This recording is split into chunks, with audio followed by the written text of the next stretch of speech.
Crianças e adolescentes que vivenciam todo tipo de negligência, violência e abandono por parte da família biológica ou extensa são amparados por decisão judicial, acomodados em instituições de acolhimento para serem adotados devido à total impossibilidade de retorno à família de origem. Na série de entrevistas que estamos apresentando durante esta semana sobre adoção, hoje nós vamos tratar das alternativas e desafios que envolvem as etapas de acolhimento, quando justamente a reintegração à família não é possível.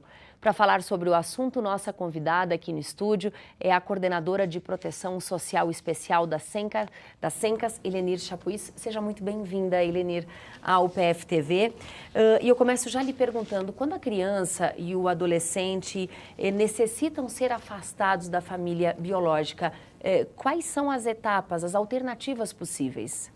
Obrigada pelo convite. Então, quando há essa necessidade, é quando já foram esgotadas todas as possibilidades da criança permanecer na sua família de origem, né?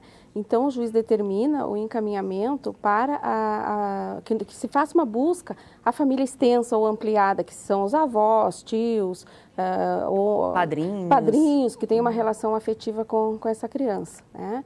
Não sendo possível isso, então, por determinação judicial e mediante graves violações de direitos, porque não é por qualquer motivo que se afasta uma criança da sua família nuclear, então, existem programas como o Programa de Famílias Acolhedoras, né, que é um programa que nós temos no município, que existe em alguns municípios do Brasil, e precede o acolhimento institucional.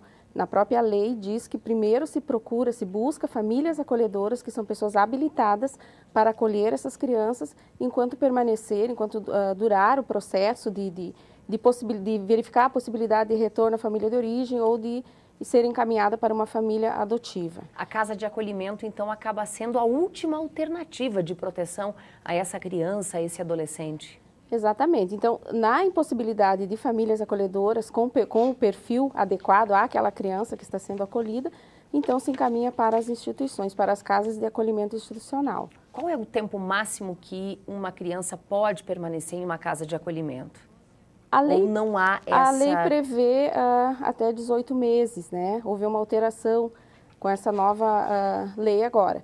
Mas nós sempre pensamos no tempo mínimo, né? Na verdade, nós precisamos trabalhar, a partir do momento que a criança é acolhida, temos que trabalhar com celeridade para abreviar o tempo de permanência na casa de acolhimento. A lei prevê 18 meses, porém, se houver necessidade de permanecer mais tempo, ela pode permanecer. Nem todas as crianças e adolescentes que estão em uma das casas de acolhimento de Passo Fundo estão aptos para adoção. Há o desejo da Justiça, por parte da Secretaria, de que o maior número possível retorne às suas famílias. Isso, a reintegração familiar ou a manutenção da criança na família de origem, ela precede a qualquer outra providência, qualquer outra medida. Então, se trabalha no sentido de reorganizar essa família, de organizar algum vínculo que a criança já tenha estabelecido para que ela possa retornar a este convívio. E, posteriormente, na impossibilidade de não ter nenhuma condição, nenhuma situação que favoreça ao retorno desta criança à sua família de origem ou família extensa, aí, então, há o encaminhamento para a adoção. São quantas casas de acolhimento hoje em Passo Fundo, Helenir? Atualmente, nós temos 3 casas de acolhimento que atendem crianças de 0 a 18 anos e em até 20 crianças cada um desses equipamentos, cada uma das casas. E elas trabalham com um número máximo hoje, cada uma delas, ou vocês têm um número menor em cada uma dessas casas? Nós temos aproximadamente, em todas as casas, 50 crianças, então elas estão distribuídas entre essas 3 casas. Dentre as casas, né? Então está sob controle em relação à questão do máximo, mas é uma coisa muito relativa também. Hoje nós temos um número, amanhã podemos ter outro, pode diminuir, como pode aumentar, né? Destas 50 crianças e adolescentes que hoje estão nas 3 casas de acolhimento de Passo Fundo, quantas estariam aptas a serem adotadas? Eu não saberia assim exatamente o número, mas talvez uma porcentagem de uns 30%, 30%, 40%.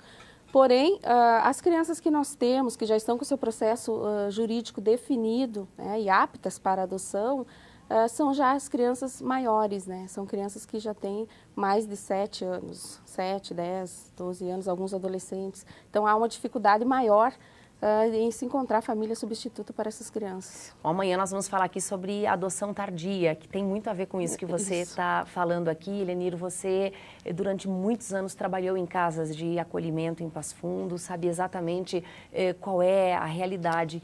Que dilemas, que dificuldades, que conflitos vocês lidam lá todos os dias com crianças com realidades diferentes. Algumas serão adotadas, outras irão retornar às suas famílias. Eu acho que o dilema mais difícil é que nós procuramos, né, enquanto Estado, né, substituir a família, substituir pai e mãe, né, substituir alguém que vai proteger e cuidar dessas crianças. E não é uma tarefa fácil, porque são várias crianças e cada um com a sua história, né, com a sua realidade, a maioria delas desejando muito voltar para casa, estar em casa ou ter uma família que possa cuidá-la. O trabalhador de uma casa de acolhimento é uma espécie de pai e mãe, precisa colocar para dormir, dar o remédio, levar ao médico e, de fato, substituir a família em todas essas situações também. É o que se procura fazer, né? É o que se tenta fazer, mas logicamente que não é, né? Não é a casa da criança, não é o que a lei garante, que é que toda criança tem o direito de ser criada, né, no seio de uma família. O ideal seria, logicamente, que essas casas nem existissem. Esse seria um sonho. Isso seria um sonho, né? Menos é mais, né? Menos crianças nas casas de acolhimento ou nos programas de acolhimento significa que nós, enquanto sociedade, enquanto pais, enquanto mães, enquanto pessoas, estamos cuidando bem das nossas crianças e adolescentes e garantindo a eles, né, o que eles merecem e o que a lei estabelece também. Helenir, muito obrigada pelas informações aí. Uma boa semana de trabalho para você. Obrigada.